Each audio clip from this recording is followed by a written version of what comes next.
আজকের রেসিপি আম কাসুন্দি দিয়ে মুরগির মাংস। আপনারা চাইলে সেহরির জন্য এরকম একটা রান্না করতে পারেন। আম দিয়ে এই মুরগির মাংসটা খেতে দারুণ মজার হয়েছে।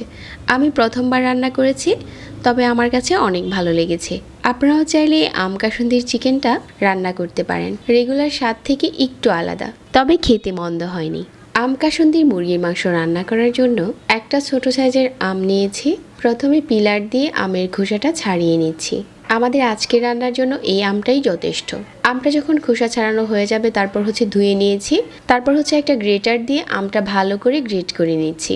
গ্রেটারের যে ছোট সাইডটা থাকে আপনারা ওইটা দিয়ে গ্রেট করে নেবেন। তো ভালো করে যখন আমটা গ্রেট করে নেওয়া হয়ে গেছে, এখন আমরা মাংসটা মাখিয়ে নিব। আমি এখানে 1 কেজি মুরগির মাংস নিয়েছি। তারপর প্রথমে পরিমাণ মতো লবণ আর হাফ চা চামচ হলুদের গুঁড়া দিয়ে দিচ্ছি। আর এখানে 2 টেবিল চামচ দিয়ে দিচ্ছি কাসুন্দি। যে আমটা কুচি করে রেখেছিলাম ওইটা দিয়ে দিচ্ছি। তবে আপনারা আপনাদের পছন্দ মতো এখানে যে কোনো মুরগিটা দিয়ে একই রেসিপিতে রান্না করতে পারেন। মেশানো হয়ে গেলে এখানে 2 টেবিল চামচ তেল দিয়ে আবারও মিশিয়ে নিচ্ছি। মাংসটা একটা সাইডে রেস্টে দিয়ে দিচ্ছি, আর ততক্ষণে আমরা মশলা রেডি করে নিচ্ছি। ছোট একটা বাটিতে নিয়ে নিচ্ছি 4 টুকরো আদা, আর 4 কোয়ার মতো নিয়ে নিচ্ছি রসুন। 1 টেবিল চামচ দিয়ে দিচ্ছি আস্ত জিরা। এই সবগুলো মশলা একসাথে বেটে নিয়েছি।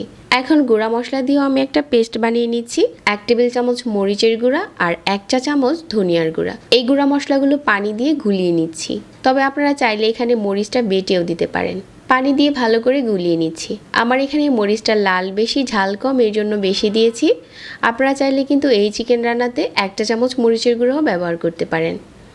মরিচের গুঁড়াটা গুলানো হয়ে গেছে, তারপর রান্নায় চলে আসছে। রান্নার জন্য চুলায় প্যান বসিয়ে আমি এখানে 1 ফুট কাপ দিয়ে দিচ্ছি রান্নার রেগুলার তেল আর কিছু আস্ত গরম মশলা। গরম মশলাটা তেলের সাথে একটু ভেজে নিচ্ছি।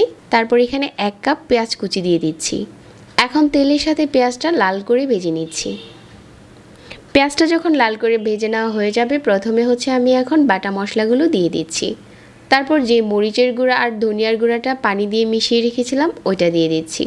সবগুলো মশলা এখন একসাথে মাঝারি আঁচে কষিয়ে নিচ্ছি। মশলাটা কষানো হয়ে গেলে আগে থেকে মিশিয়ে নেওয়া মুরগির মাংসটা দিয়ে দিচ্ছি। মুরগির মাংসটা দিয়ে দেওয়ার পর সবগুলো মশলার সাথে নেড়েচেড়ে মিশিয়ে নিচ্ছি। আর এই সময় কোনো পানি দিতে হবে না, ঢাকনা দিয়ে ঢেকে এই মাংসটা কষিয়ে নিচ্ছি। চুলার আঁচ কমিয়ে কষিয়ে নিলে দেখা যাবে যে একটা সময় মাংস থেকেই পানি উঠেছে, আর এটা দিয়ে আপনি মাংসটা কষিয়ে নিতে পারবেন। এভাবে করে 10 মিনিটের মতো মাংসটা কষিয়ে নিয়েছি। আর এখন আমরা এই মুরগি রান্নায় জল দিয়ে দেব। যখন কষানো হয়ে যাবে তারপর এখানে 1 চা চামচ চিনি দিয়ে দিচ্ছি। এটা স্বাদটা ব্যালেন্স করার জন্য, কারণ আমি এখানে আম দিয়েছিলাম, যাতে খুব বেশি টক না হয়ে যায়, তাহলে দারুণ একটা টেস্ট আসবে। তারপর এখানে 1 কাপ গরম পানি দিয়েছি। ঢাকনা দিয়ে ঢেকে এখন ভালো করে রান্না করে নিচ্ছি। এই সময় মাঝে মাঝে 2-1 বার ঢাকনা খুলে নেড়ে দেব। বেশ কিছুক্ষণ নেড়ে চেড়ে রান্না করে নিয়েছি। আর এখন আমাদের আম কাসুন্দির মুরগির মাংসটা রান্না করা হয়ে গেছে।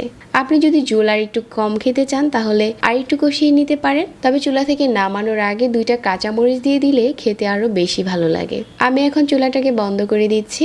এই আম কাসুন্দির মুরগির মাংসটা আপনারা চাইলে ভাত, রুটি, আবার চাইলে খিচুড়ির সাথেও খেতে পারেন। আমার কাছে এটা দারুণ মজা লেগেছে। সহজভাবে রান্না করা যায়, একটু ভিন্ন স্টাইলে।